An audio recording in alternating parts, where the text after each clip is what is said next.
किसी भी अर्थव्यवस्था में व्यावसायिक गतिविधियां, बिजनेस एक्टिविटीज होना सबसे इंपॉर्टेंट बात होती है।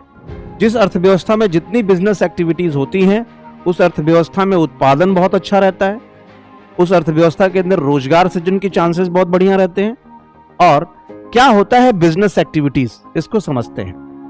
बिजनेस एक्टिविटीज यानी व्यावसायिक गतिविधियों के दो पार्ट होते हैं, एक होता है उद्योग और दूसरा होता है कॉमर्स, वाणिज्य।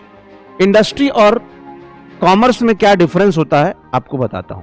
इंडस्ट्री का मतलब क्या होता है कि किसी चीज का, किसी वस्तु या सेवा का इस प्रकार उत्पादन करना कि उस समय आपका माइंडसेट ट्रेड का हो, यानी production of any kind of goods and services with trade mindset is called industry.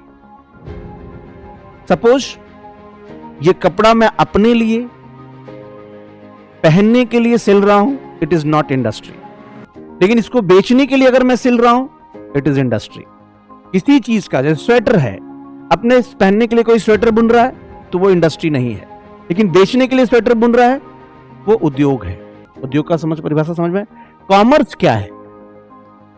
Commerce का तात्पर्य होता है कि किसी भी चीज को बन जाने के बाद बेचा कैसे जाए, यानी उसका ट्रेड, उसकी एडवर्टीजमेंट, उसका इंश्योरेंस, उसको मतलब किस तरीके से कंज्यूमर तक पहुंचाया जाएगा, दैट इज कॉल्ड कॉमर्स। यानी अगर ये मैं पेन लूं, पेन को मैंने बनाया, किस तरीके से बनाया, कच्चा माल लिया, उसको असेंबल किया, उसकी मैन्युफैक्चरिंग की, दैट इज कॉल्ड इंडस्ट्री। लेकिन अब इसको बेचेंगे कैसे, दैट इज कॉल्ड कॉमर्स।